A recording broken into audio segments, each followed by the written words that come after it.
Hello and welcome to Troy TrojanVision News for March 31st, 2015. I'm Samantha Cocan. And I'm Xavier Harris. Thank you for joining us this evening. The Holy Bible is a key component in Christianity. Author Joel Hoffman is now spreading the word that something in the Bible may have been taken out. I had the chance to take a visit and hear him speak about a few stories that have been left out. Tuesday morning, students of Troy University had the chance to hear from an international speaker and author that shone new light and translation about the Holy Bible. We have a lecture by Dr. Joel Hoffman, who just wrote a book. The title of it is The Bible's Cutting Room Floor, and it's about how choices were made as to what to include in the Bible, because some scriptures were left out, such as the Dead Sea Scrolls. And throughout his lecture, Dr. Hoffman explains why it is important for students to know more about the Bible. Well, I guess it depends on who you are, but I think the material is important for two different reasons. One reason is it helps us better understand the material in the Bible, because some of the material in the Bible depends upon the material that was cut from the Bible. And even if you don't care about the Bible itself, the material itself is fascinating because it addresses the human condition. When you think of Christianity or any religion, you think the Bible. To look inside, to see what it was like when Jesus roamed the earth. Well, now researchers are now saying to close the Bible and do your research. So some things that were cut from the Bible, my favorite is the second half of the Adam and Eve story. Everyone knows about Adam and Eve in the Bible in the Garden of Eden. Then they get expelled from the Garden of Eden, and the Bible doesn't tell us what happens next. It's a fascinating account of how they deal with their loss, and it mirrors the way we as modern people deal with loss in our lives. Huffman says the missing material from the Bible has been known by the Academician for many years. If you would like to know more information on his book, The Bible Cutting Room Floor, you can visit his website at www.lashun.net. Troy University's Army ROTC program prepares students for the real world through the guidance of military training and classes. In today's organization spotlight, Joseph Looney takes a look at Troy's Army ROTC program. The Reserve Officer Training Corps, popularly known as ROTC, is a great opportunity for United States soldiers to attend college to obtain their degree. The ROTC program helps you further your military career also, so that when you graduate, your goal will be to reach second lieutenant.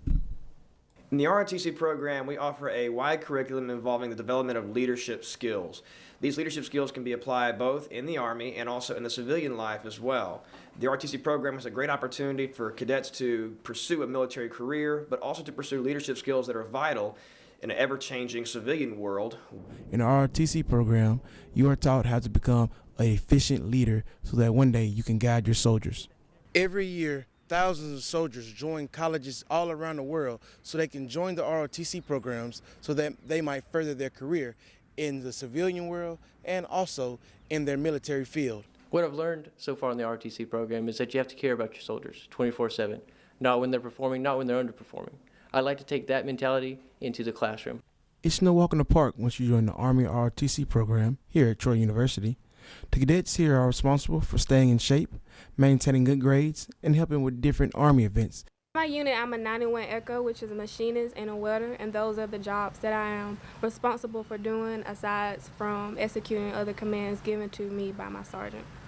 The purpose of the ROTC program here at Troy is to build strong leaders for the future. So you have to ask yourself, when is the last time you've been a leader? Joseph Looney, Troy TrojanVision News. In our next installment of our Organization Spotlight series, we will take a look at an organization for Troy University's theater students. Troy University does have a soccer team, but they don't play anything like the way the sport was played last night. That's right, Samantha. Troy students basically wrapped themselves in a giant bubble and took to the field for an unusual sporting experience. Victoria Sabina gives us a look. On Monday, Troy University Activities Council tried to bring a new entertainment on campus, the bubble soccer. Students grouped into teams and fought for a victory. Today's event is bubble soccer. It's sponsored by Troy UAC. And at the beginning of every school year in August, all of us exec members, we sit together and we come up with ideas that what might be fun for campus and what might campus enjoy.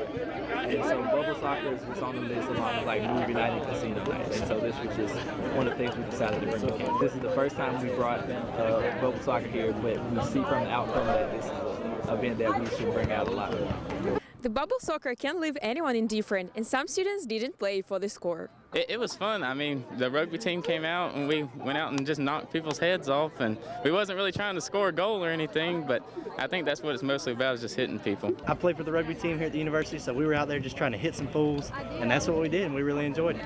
Teams consisted of guys and girls as well. One player shared with us what she experienced while being one girl among guys. It's really intimidating, but it was a lot of fun actually, because they're actually going to knock you over and you don't have to worry about it. Mainly when you fall and then like you have to try to get up, and it's like a struggle, but it's worth it.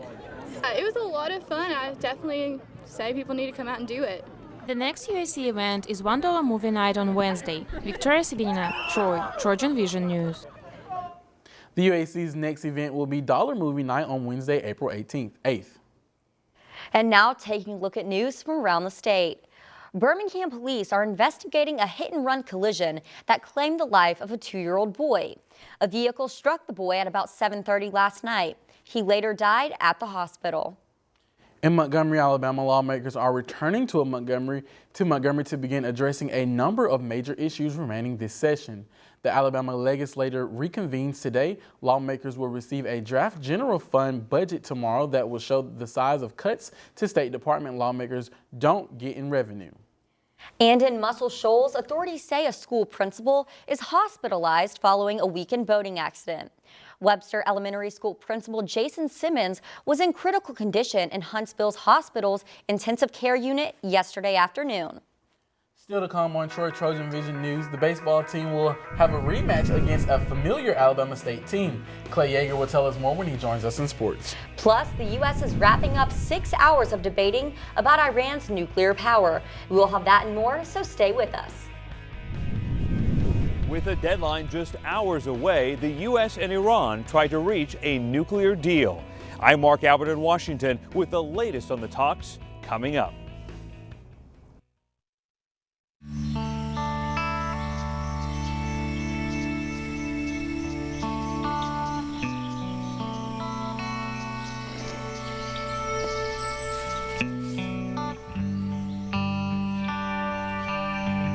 This is the moment I knew his future had no boundaries. There are some moments only the forest can inspire.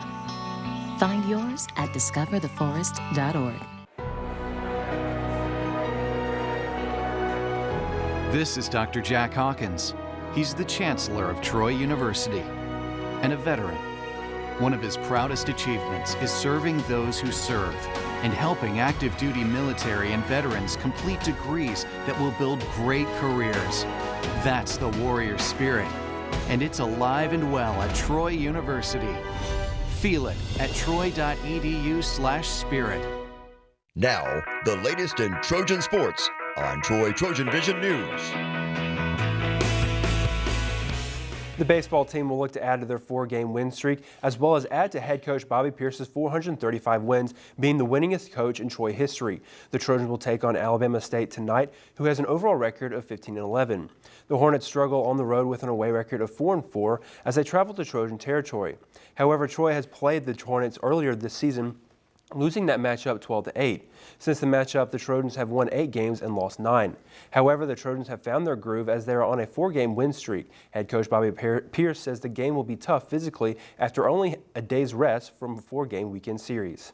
It's going to be Alabama State, which we know is a very good baseball team. And coming off a 4-game weekend, which is a little bit unusual, going into Tuesday will be a challenge.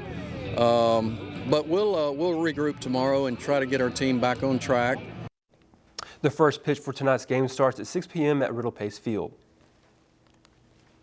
The softball team will have a doubleheader tonight as they take on the UAB Blazers. The Trojans have played UAB before in the 2014 season, with Troy winning that matchup 3-2 in extra innings. This season, UAB is not a team to be taken lightly as they have an overall record of 22-7. The Blazers will travel to Trojan territory with an away record of 2-2, while Troy is 7-9-1 at home. Troy, as of now, is on a 4-game losing streak after their weekend series against UL Lafayette and Kennesaw State. However, the Trojans have an overall record of 18-16. Game 1 for the Trojans is already underway with a score of 1-0, with UAB winning at the bottom of the 4th.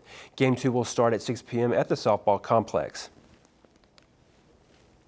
The women's golf team finished first today for the John Kirk Panther Classic in Atlanta, Georgia.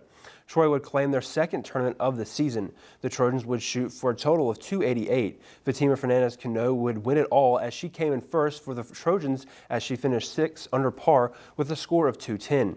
This would be Cano's first place finish of the 2015 season. Other Trojans such as Taylor McGraw came in 6th for Troy with a score of 221, just 5 over par. Becca Horner would also finish in the top 25 as she tied for 22nd along with 5 other players. Horner would card for a score of 232 with a par of 16. Now Troy will have a week and a half to prepare for the Sun Belt Championships in Loxley, Alabama. The track and field team continues to dominate as they finish competition for the University of North Florida Invitational.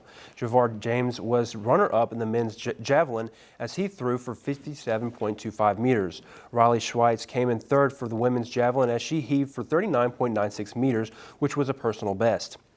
And once again, Karina Cox took first place for the women's discus as she threw for 50.99 meters. At the time of this weekend's meet, Cox was ranked 2nd in the conference and 17th in the nation for the women's discus. Head coach Mark Davis says he is proud of how far she has come and good things are coming her way. I mean, I think that she is a national caliber athlete. I think that she has a chance to make the NCAAs if everything goes right for the rest of the year. She's progressing the way she needs to. She's ahead of where she was last year at this time, and I think that if she continues this way, she's going to have some great things ahead. The Trojans will now prepare for the Tiger Track Classic in Auburn, Alabama this weekend.